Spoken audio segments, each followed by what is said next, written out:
Gold mine मध्ये तुम्हा सगळ्यांचं सहर्ष असं स्वागत। जमिनीत केलेली गुंतवणूक कधीच वाया जात नाही आणि तीच संधी TRS डेव्हलपर्स आपल्यासाठी घेऊन आलेले आहेत।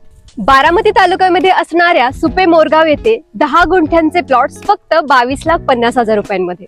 आपला जो प्लॉट आहे तो आहे सुपे मोरगाव हायवे पासून फक्त 1 मिनिटांच्या अंतरावरती। त्याचबरोबर सुपे बाजारपेठ, विद्या प्रतिष्ठान कॉलेज, सुपे पोलीस स्टेशन, शाळा आणि सरकारी दवाखाना अगदी 2 मिनिटांच्या अंतरावरती। 100% क्लिअर टायटल असणाऱ्या या प्रोजेक्ट मध्ये आपल्याला मिळणार आहे स्ट्रीट लाईट, 30 फुटी अंतर्गत असा रस्ता, तार कंपाऊंड आणि गेटची सुविधा। आणखीन एक महत्वाची गोष्ट, TRS डेव्हलपर्स आपल्याला देत आहेत 3 वर्षांचा प्लॉट मेंटेनन्स अगदी फ्री। तर मग अशा निसर्गरम्य वातावरणामध्ये प्लॉट बुक करण्यासाठी आजच संपर्क करा आणि आपली साईट व्हिजिट बुक करा। येताय ना मग प्लॉट बुक करायला।